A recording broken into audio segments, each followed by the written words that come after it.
Chegamos no hino 16. Daqui para frente, os vídeos vão ter a tendência de ficar cada vez até um pouquinho mais curto, alguns principalmente, porque não vai ter muitas novidades que a gente já não viu, pelo menos nos 10, 15 primeiros hinos. Vai ter alguma dificuldade específica de algum outro hino que vai estar surgindo em alguns momentos, mas como esse aqui, não tem muito o que falar. A gente já sabe dos arcos de reaproveitamento para cima, que nós temos que enfatizar eles, né?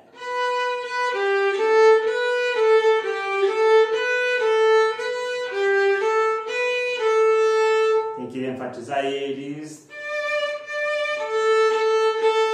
Aqui, principalmente ali no coro, que são duas notas iguais.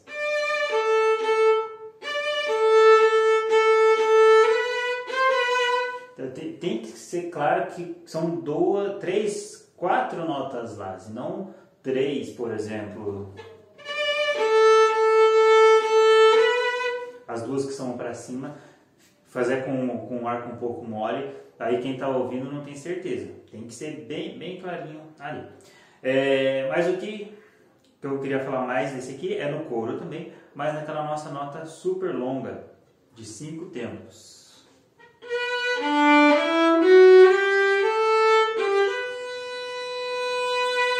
A gente já viu que a nota longa é nota parada.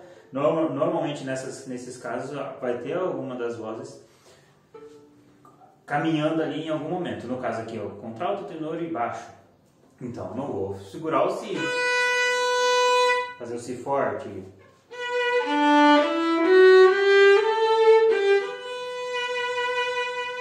Até eu faço um decrescendo para ajudar ainda mais a passagem.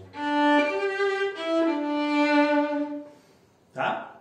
Logo na sequência tem a mesma figura, a mesma frase, que a ideia se enquadra da mesma forma. Para essa nota longa, a gente já vimos que precisamos tentar chegar o mais próximo do talão, ok? Dito isso, terminamos o 16. Caso aconteça qualquer um dos outros hinos anteriores ou dos pré-frentes, os que forem passar, se de repente alguém de vocês está com alguma dúvida de algo que eu não falei, pergunte ali nos comentários, que daí eu regravo esses hinos, tirando essas dúvidas específicas, se não for possível apenas por texto, tá bom? Então siga lá nas redes sociais, se inscreva no canal, ative o sininho e nos vemos no hino número 17.